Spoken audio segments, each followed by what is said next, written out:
Gweddiwn. O ddydd i ddydd, tair cain cyn gweddi arnat sydd. Dy weld yn eglurach, dy ddilyn yn dynach, dy garu'n anwylach, o ddydd i ddydd. Amen. Wel, gai ddiolch yn fawr iawn am y croeso. Mae'n hyfryd bod efo chi unwaith eto.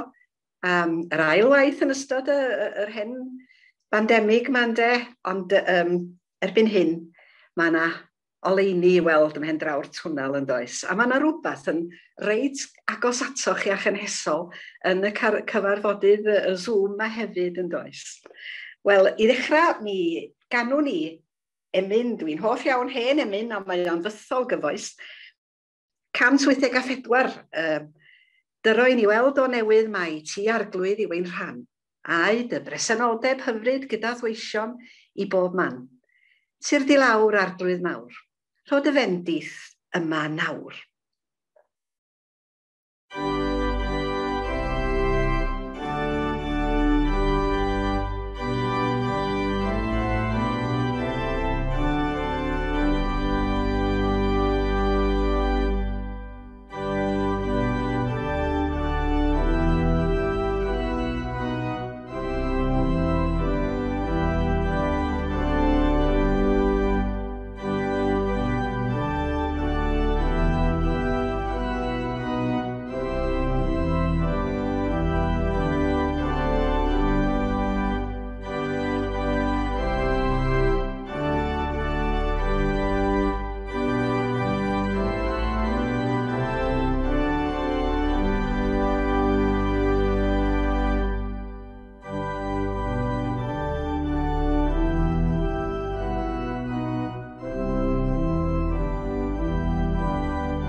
Wel, dwi'n eitha hoff o ddarllen salm yn ogystal â ddarllen o'r Testament Newydd mewn gwasanaeth, ond dwi ddim yn fynd i'r Hen Testament i chwilio am salm heddiw.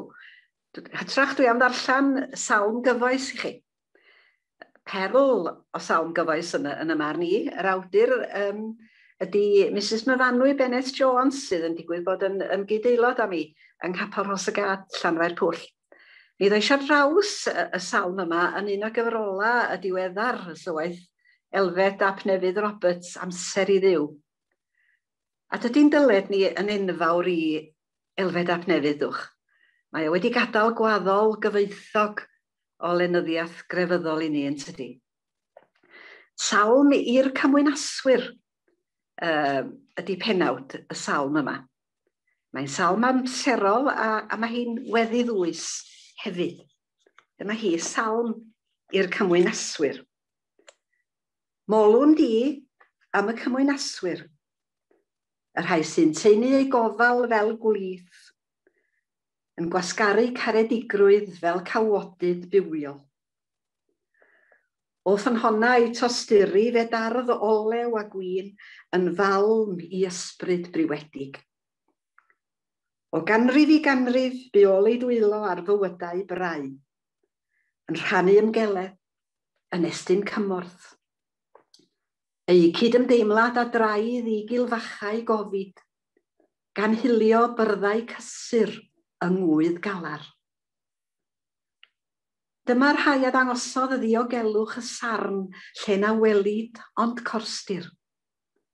Hwy fynd tywys i greigle gadarn, lle roedd berw dyfroedd yn ddychryn.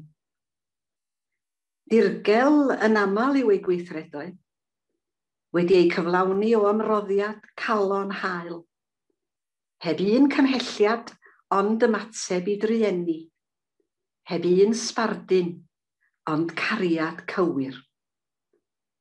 Mawrygwn dy enw o Dduw am yr holl ddaioni sy'n deillio o barodrwydd y dwylo tyner.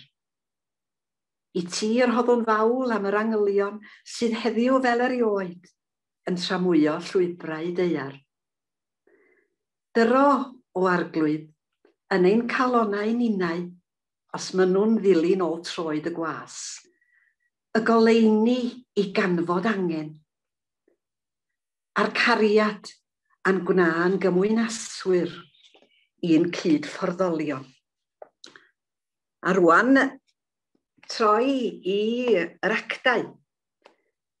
I hanes troedigaeth un o gymwynaswyr mawr y byd, troedigaeth Saul.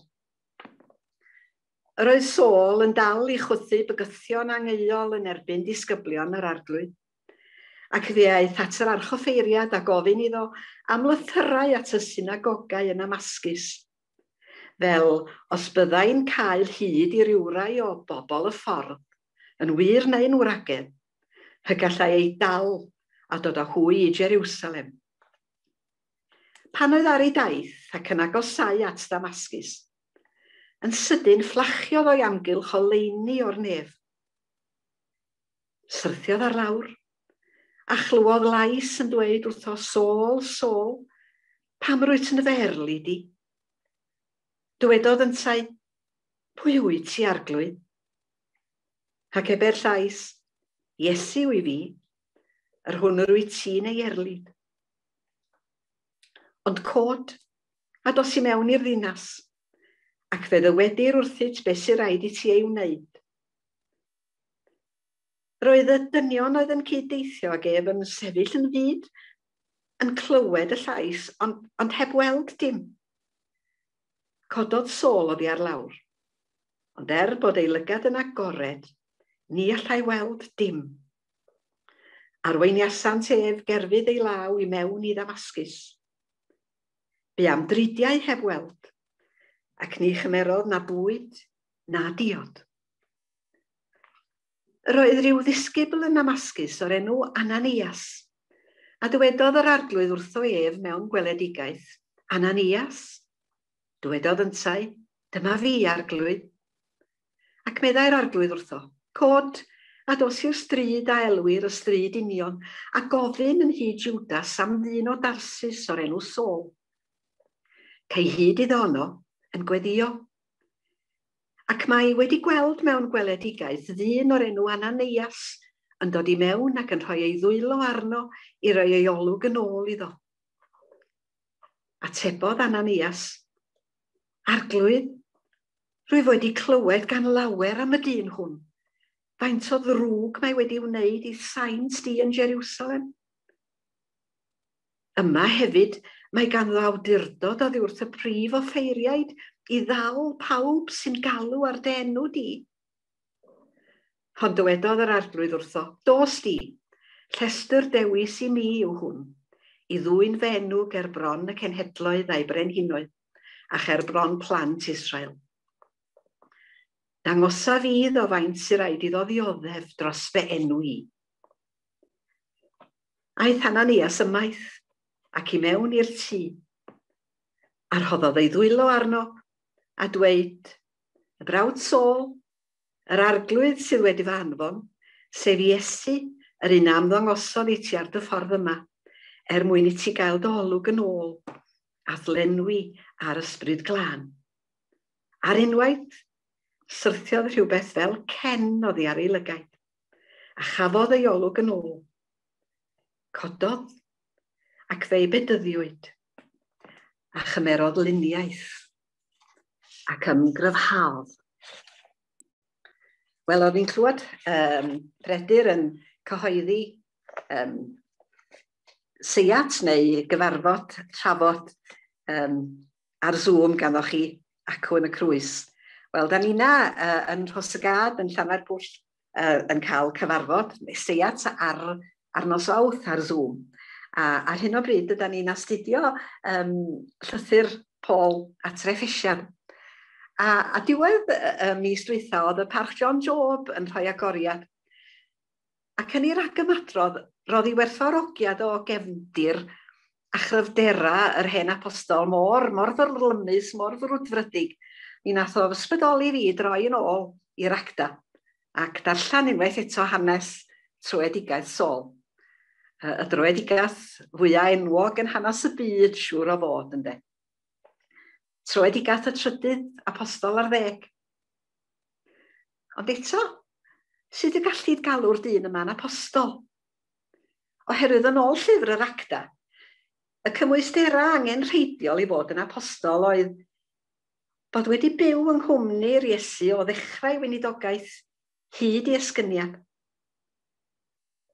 Chi'n cofio pan fradychwyd Iesu gan Judas, fe etholwyd Matthias yn apostol yn ei lefo, a hyn ar sail y ffaith i fod o wedi dilyn Iesu yn ddiwyro o ddechrau weinidogaeth, a wedi bod yn dyst i'w atgyfodiad o.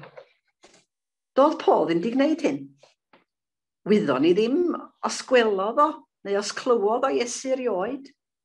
Felly, gan nad oedd o ddim wedi cyflawni'r cymwystera angen rheidiol o fod wedi byw yng nghwmni Iesu, o fod wedi gweld yr Iesu atgyfodedig, sut y galla Paul, hyd yn oed wedi droedigaeth drawmatig, sut y galla fo gael ei ystyried yn apostol? Wel, oherwydd ei fod o'n hollol argoeddedig, mae'r un y daeth o wyneb yn wyneb â fo ar ffordd Damascus, oedd y Crist byw atgyfodedig wrth gwrs. Mi glywodd o'i lais o mor blaen yn gofyn Saul, Saul, pam rwyt yn ferli di? A phan o'ch neidiodd o pwy wyt ti arglwydd, mi ddath y llais yn ôl yn glir. My fi yw Iesu, yr hwnnw wyt ti yn ei erlyd. Mi fy'r profiad efo fo, y profiad rhyfeddol yma, yn ei symbylio, yn ei gynnal o'n i erio ymlaen gweitha pob rhwystyr a gelyniaeth, gweitha pob perigl. Fel y gwelwn ni o'i dystiolaeth, ddiflino, hunan aberthol o, weddill i fywyd. Un o'r bywydau mwyaf rhyfeddol, mwyaf anturus, mwyaf dylanwadol yn hanes y byd. Dyn bychan, diolwg iawn oedd Paul yn ôl traddodiad, ond cawr o ran gallu a phersonoliaeth, a chawr hefyd o ran dewrder ac ymroddiad i'w arglwydd. Dwch ni geisio rhoi yn hunan y meddwl Saul, y Phariseiad pybyr ma'n funud. Oedd o wedi cysegru fywyd i ddiogelu i grefydd yn doedd, ac i ddewiaeth oedd i grefydd o. Roedd o fel llawer o'r Phariseiaid eraill yn ystyried Iesu o Nasaret yn heretig peryglus, a roedd o wedi mynd ar ôl i ddilynwyr o. Roedd o, mae'n debyg, wedi bod yn dyst i labuddiad Steffan. A mae'n debyg bod y ffordd o'r wynebodd Steffan farwolaeth wedi gwneud argraff ddofn iawn iawn ar Saul, a'i fod o'n dal ar ei feddwl o. Yn wir, mae Austin Sant yn deud bod yr eglwys yn ddyledus i Steffan am yr apostol Paul. A dichon i fod o'n gywir. Allai Saul ddim anghofio'r modd dewr a thangnefeddus y bu Steffan wynebu i farwolaeth erchyll. Petasa fo yn ddyn drwg, fel y tybia Saul yr oedd holl dilynwyr yr Iesu o Nasaret ma. Petai o'n ddrwg, sut y galla fo farw fel y gwnaeth o? Yn maddau i'w lofruddion? Ac mwyn ceisio cael gwared a'i amheuon cynyddol, mae Saul yn taflu hun gorff ag enaid i'r gwaith o erlyd cymaint o Gristnogion ac y gallai. Mae o'n dechrau trwy ddyblu ymdrechion i erlyd Cristnogion Jerusalem. Ond y cyfanaeth hyn oedd gwneud pethau'n waeth, oherwydd unwaith eto roedd o'n gorfod holi hun beth oedd cyfrinach y bobl syml yma i bod nhw'n gallu wynebu peryg a dioddefaint a cholled efo'r fath serenedd a'r fath ddewrder. Felly dyma ar ei hun yn gael etach fydd. Roedd o wedi clywed bod rhai Cristnogion wedi dianc i Ddamascus. A mae o'n datrys Sanhedrin i ofyn am warant i fynd yno i'w hestraddodi nhw. Wan roedd y siwrna o Jerusalem i Ddamascus yn rhyw 140 o filltiroedd. Mi fydda'n cymryd wythnos gron gyfa i'w theithio hi, ar droed wrth gwrs.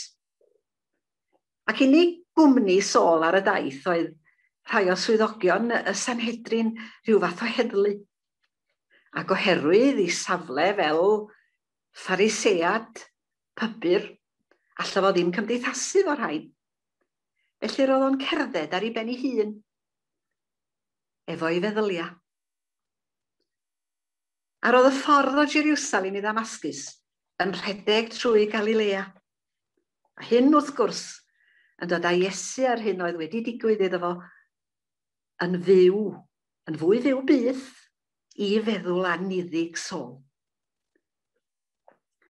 A fel roedd o'n nesau at Ddamascus, roedd y ffordd yn dringo dros fynydd Hermon. Ac o'i flaen yn y dyffryn, gorweddau Ddamascus yn ddinas wen hardd ar wastatir gwyrdd. A phan fydd aer poeth o'r gwastatir yma yn codi gyfarfod ag aer oer o'r mynyddoedd, yn aml iawn, mi geir stormydd o fellt, hynny di electrical storms, ffyrnig iawn, yn yr ardal yma. Dreigio ydy term pobl Penllyn, amdanyn nhw dwi'n gwybod beth ydych chi yn galw stormydd o'r fath felly. Ond mae'n debyg, mae'n debygol iawn y cael storm aruthrol o fellt fel hyn, pan oedd Sôl ar y ffordd. Ar funud honno wrth gwrs, mi siaradodd yr Iesu atgyfodedig efo fo. A roedd y frwydr droso. Oherwydd, roedd y drywedigaeth yma ar waith ymhell bell cyn iddo fo gyrraedd Damascus yn dod. Ac o'r diwedd, mae o'n ildio i'r Iesu. A mae yna ddyn gwahanol iawn yn mynd i mewn i Damascus.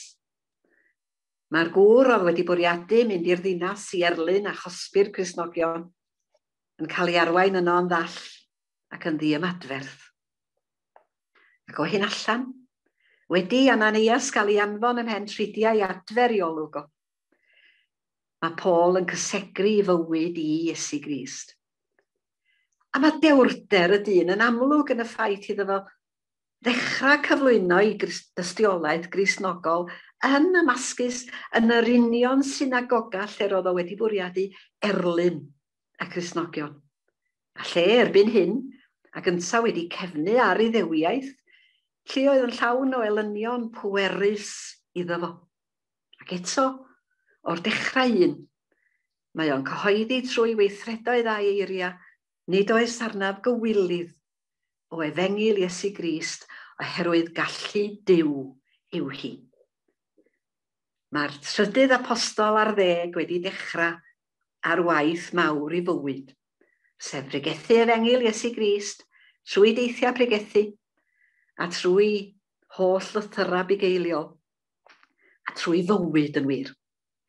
Oherwydd ei gefndir, a'i ddysg, a'i gysylltiadau fel iddew blaenllaw, ac yn arbennig fel dinesydd Rhufeinig llawn, roedd Paul erbyn hyn yn gallu hawlio breintiau arbennig, a roedd o'n gallu dod ar efengil at bobl na fydda'r apostolion eraill byth wedi gallu i cyrraedd hyd yn oed. A dyma lle mae'r apostol Paul yn dod i oed. Mi brigethodd o Iesu, mi ddehonglodd o ddysgeidiaeth Iesu Grist gyda'r fath arddeliad, fel y gyllwyddodd o'i droi bywydau pobl oedd wedi rhwydo gan anobaith i gyfeiriad gwahanol, a chynnig gobaith a bywyd newydd iddyn nhw. Pobl na welson nhw rioed mo Iesu o Nasaret yn dod i'w dderbyn yn waredwr ac arglwydd i bywyd, oherwydd bod Paul yn ei gyflwyno fo mor angerddol o fyw trwy fywyd, trwy brigethu trwy lythyra bugeiliol. Ac wrth ymateb I brigethu hwn, roedd pobl oedd wedi bod yn ymwybodol iawn o wegi ac anobaith bywyd, yn gweld pwrpas i'w bywydau unwaith eto, cael bywyd newydd os maen nhw chi. Roedd tangnefedd yn disodli pryderon a gwrthdaro, gobaith yn disodli anobaith, a phobl oedd yn methu gweld diben I fywyd yn canfod pwrpas newydd. Mi deithiodd Paul yr ymerodraeth y byd bryd hynny yn pregethu Crist, ac roedd angerdd I bregethu yn hawlio gwrandawiad ble bynnag roedd na glustiau I wrando, ac yn enyn ffydd ple bynnag yr ai.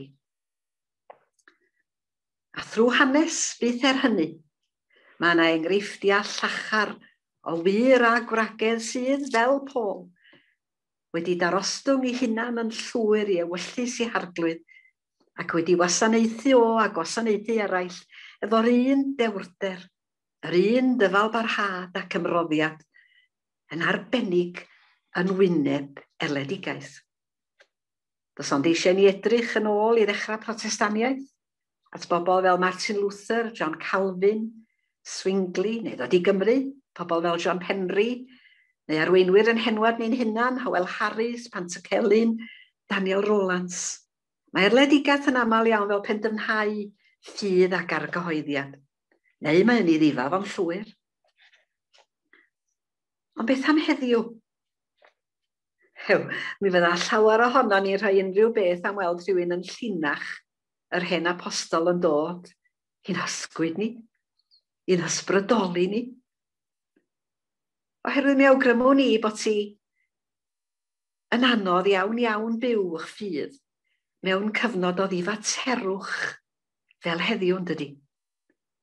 Ac am bob un o'r bobl ma sydd, allan ni ddeud, wedi profi'r uchelfanna, sy'n gallu nodi'r man a'r lle.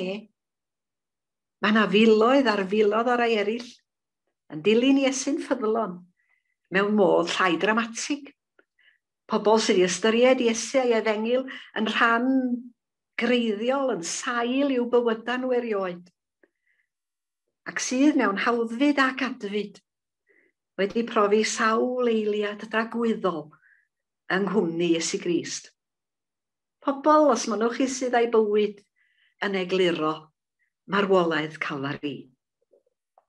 Allan nhw ddim nodi'r awr a'r lle falla, ond maen nhw'n dilyn Iesu, yn ymdrechu I Dduw I ddysgeidiaeth o, yn caru'r arglwydd I Dduw a'i holl galon, a'i holl enaid, a'i holl nerth, a'i cymydog, pwy bynnag y bo, ple bynnag y bo, fel hwy hunan. Pobl, ffyddloniad chwedl rywun, a dwi'n hoffi'r gymhariaeth yma, ffyddloniad sydd heb brofi'r cawodydd trymion, ond sydd wedi byw yn y glaw man erioed. Diolch ynde. Diolch am bobl fel yr apostol Paul, y trydydd apostol ar 10, sydd wedi bod yn gyfrwng I ysbrydoli llaweroedd trwy fywyd, trwy brigethu. A mae lythyra fo wedi bod yn fodd I gynnal a chadarnhau ffydd dawel pobl dros y cenedlaethau. Y sywaith I ychydig iawn ohonon ni'r rhoi'r y fath ddoniad disglair. Ond os lle I Iesu Grist yn calonna ni, boed o'n dod ato ni mewn modd dramatig, neu yn dawel a graddol, drwy addoliad a myfyrdod cyson. Mi ddylia'n bywyd ni dystio I hynny. A phan da ni yn aml yn methu'r marc, a dyna ystyr gair y Testament Newydd am bechod, methu'r marc, a martia, term o fyd saethu, yn disgrifio saeth yn hedfan drwy'r awyr tuag at darged, ac yn methu'r marc yn syrthio'n fyr. A phan da ni'na yn aml iawn yn syrthio'n fyr, yn methu'r marc. Rhyfedd am ynedd Duw ynde. Mae yna gyfle ar ôl cyfle. a nerth yn ôl y dydd i ni roi cynnig arall arni. Mae yna ffasiwn mewn am adroddion yn does. Dyma chi un sy'n yngyrru un enwan y dyddiau yma. Pobl yn dweud bod bob dim yn amazing. Mae o'n dar yn nerfa fi. Mae yna adroddion Saesneg fel, sydd wedi bod yn boblogaidd iawn, fel Flavour of the Month. Dyna chi un fi. Mae o wedi distewi rwan yn dydi. Bad hair day. Wel, da ni gyd, wel, dim i gyd, ond rhan fwyaf ohono ni wedi profi sawl bad hair day, dwi'n siŵr. Mi dwi beth bynnag yn ystod y misoedd dwytha yma. Ond un arall o'r ymadroddion Saesneg yma, dwi'n glywed a sy'n boblogaidd y dyddiau yma, di Get a Life. Dwi'n eitha licio hwn, dweud y gwirtha chi. Dwi'n dieddol i ddefnyddio fo bryd i'w gilydd. Yeah, Get a Life. Os mae Get a Life ydy nod ni, cael bywyd gwell, bywyd mwy cyflawn, bywyd mwy ystyrlon. Wel, dim ond yng ngoleuni Iesu Grist y cawn ni fywyd llawn, bywyd yn ei holl gyflawnder. Dim ond yn ei oleuni y cawn ni ddarganfod gwir bwrpas ac ystyr i fywyd. Boed hynny mewn ffordd dramatig neu yn dawel a graddol. Mi fu Saul o Tarsus yn chwilio am bwrpas. Mi fu'n trio llenwi'r i'w wacder yn ei fywyd drwy erlyd y Cristnogion cynnar. A mi ddath o wyneb yn wyneb â'i Iesu Grist ar ffordd Damascus yn dod. Saul, get a life, medda Iesu wrtho. Dilyn fi. A'r un ydi neges o hyd heddiw chi. A mae o'n estyn yr un gwahoddiad i bob un ohono ni'n bore yma. Mae fi, medda fo, mae fi a ddeithym fel y caich fywyd a'i gael yn ei holl helaethrwydd. Ia, get a life. Dilynwch fi. Mae fyny bob un ohono ni'n dydi, os yda ni am dderbyn y gwahoddiad, neu wrthod, mwyn Iesu Grist. Amen. Dewch ni blygu pen. Ein tad sanctaidd, da ni'n moliannu dy enw di am yr rhai i fynd ystion ffyddlon i ti drwy'r cenedlaethau. Ac am i ti weithredu drwyddyn nhw, a trwy dy eglwys a chymdeithas dy bobl ym mhob oes a chenhedlaeth. Da ni'n diolch i ti am yn galw nina, yn hanel yngdod, i fod yn ddilynwyr i Iesu Grist, i fod yn rhan o gorff Crist, i fod yn rhan o deulu'r ffydd. Diolch i ti am bopeth y gyflawnais di drwy dy eglwys, ac am yr rhai o bob cyfnod o'i hanes, yn apostolion a merthyron, yn saint a diwygwyr, yn genhadon ac athrawon, ac yn filiyna o aelodau cyffredin o deulu'r ffydd, a weithiodd drwyddi i ledaenu efengil cariad a chyfiawnder, ac i estyn dy deyrnas ar y ddaear. Yda ni am ddiolch i ti hefyd ein tad, am ddylanwad dy eglwys ar bob un ohono nina, am yr rhai fi'n esiampl ac yn ysbrydiaeth i ni, ac anharweiniodd i adnabod dy gariad a raslonrwydd tuag aton yn Iesu Grist. Par i nina allu addynedu o newydd i fod yn dystion mwy ffyddlon ac ymroddedig i ti a cheisio byw i ogoneddu dy enw. Da ni am gyflwyno i sylw dy gariad i ein tad y miloedd ar filoedd yn ein byd sydd yng nghanol nos bywyd. Ac yng ngeiriau ar y mynydd, da ni'n disyfu arna ti, cofia deulu poen o Iesu. Ym mhob loes, golau'r groes arnynt, font y wynu. Goein tad, rhod yn odded, rhod y gwmni nos a dydd, i'r rhai sydd ar y gwan yn gweini. Arglwydd wnei di gyffwrdd â'n calonna nina, a boed i ysbryd y Crist byw i llenwi, fel bod i gariad a'i ras yn cael ei hadlewyrchu trwy mi'n cymunedau, ac yr ymrowni o newydd i dy ddilyn yn dynach, i dy garu'n anwylach o ddydd i ddydd, oherwydd fe wyddon ni'n burion, nad oes i ti na thraed na dwylo, ond ein traed a'n dwylo ni. Da ni'n gofyn y cyfan, yn heiddiant Iesu Grist, yn dysgodd i weddio gweddi fawr y teulu gyda'n gilydd, ein tad, yr hwnnwyd yn y nefoedd, sancteiddiau'r denw, deled y deyrnas, gwneler deuwyllus, megis yn y nef, felly ar y ddeiar hefyd. Dyroi ni heddiw ein bara beunyddiol, a maddau ni'n dyledion, fel y maddeuwn nina i'n dyledwyr, ac nac arwain ni brofedigaeth, eithyr gwared ni rhag drwg, canis eiddo ti yw'r deyrnas, a'r nerth, a'r gogoniant, yn oes oesoedd. Amen.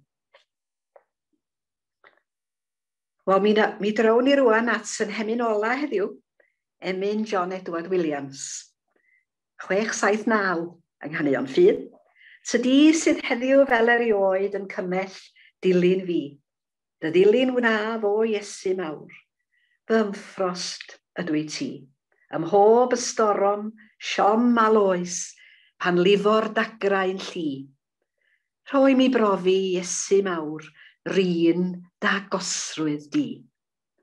Ym mhob dyrchafiad, braint a chlod, yn anterth llwydd a bri, rhoi mi rodio Iesu mawr, i thogoneddu di.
Ac yn awr, bydda di ras ein harglwydd Iesu Grist, a chariad Duw, a chymdeithas ei lan ysbryd fel gyda pob un ohonoch, o'r awr hon, hyd bydd. Amen.